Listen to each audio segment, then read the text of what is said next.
Serial मदावा खाने वाली किस्में आप देखेंगे कि जब आलियान की माँ आलियान के बाप से कहती है कि देखा है आपने किस तरह नूर ने इस घर के सारे निज़ाम को धर्म भरम कर दिया है और अब तो बेहयाई की इंतहा ही हो गई है। ये सुनते साथ ही आलियान का बाप कहता है कि तुम तो नूर के पीछे ही पड़ी रहती हो, कभी एक नज़र अपनी बेटी पे भी डालो तो ज़्यादा बेहतर होगा। ये सुनते साथ ही आलियान की माँ कहती है कि हाँ, अपनी बेटी की वजह से ही तो कह रही हूँ, अगर इसी तरह ही वो खुल्लम खुल्ला रोमांस करते रहे तो यहाँ पे तो अजीब ही माहौल बन जाएगा, समझा लें आप अपनी भतीजी को। तो इस साथ ही आलियान का बाप कहता है कि बस कर दो, तुम्हें ये नजर नहीं आ रहा कि नूर की वजह से किस तरह आलियान ने संभाल लिया है सब कुछ। तो मुझे तो लगता था कि शायद मैं बिस्तर मर्ग पे भी अगर पड़ा रहूंगा तो आलियान को अपनी जिम्मेदारी का एहसास नहीं होगा। दूसरी चीज में आप देखेंगे कि उधर जब तहसीन आलियान के दोस्त से मिलने जाने के लिए घर से निकलती है तो नूर कहती है कि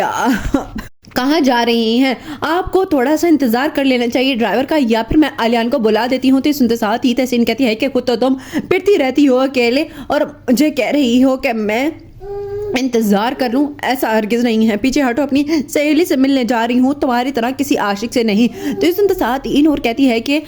आप तो बहुत ही ज़्यादा बुरा मना जाती हैं, मैंने ऐसा तो नहीं कहा जैसा आप समझ रही हैं, लेकिन ताया जान आपको बुला रहे थे, उन्हें बता दें कि अगर आप कहाँ जा रही हैं। लास्ट सीन में आप देखेंगे कि उधर जब अनीला असफन से कहती है कि असफन देखें, मैं आपकी बात मानने के लिए तैयार हूँ, लेकिन आप एक शर्त तब्दील भी तो कर सकते हैं। तो ये सुनते साथ ही असफन कहता है कि क्या शर्त में तब्दीली कर लूँ, मुझे बताओ। तो ये सुनते साथ ही अनीला कहती है कि वैसे इतनी सी गुजारिश करती हूँ कि भले चाहे आप मेरे भाई को इस घर में ना आने दें, लेकिन मुझे मेरी माँ से मिलने की इजाज़त दे दें। ये सुनते साथ ही असफन कहता है कि यानी कि तुम एक बार फिर वही बात कर रही हो जिसको लेके हमारे दरमियान बहुत बड़ा झगड़ा हुआ था। ये सुनते साथ ही नीला कहती है कि ठीक है, ऐसा है तो ठीक है, मैं छोड़ देती हूँ उन्हें, लेकिन मैं आपको इस तरह नहीं खोना चाहती हूँ, क्योंकि मैं अभी से ही अपने बच्ची को वो वक्त नहीं दिखाना चाहती हूँ जो मैंने सारी जिंदगी देखा है।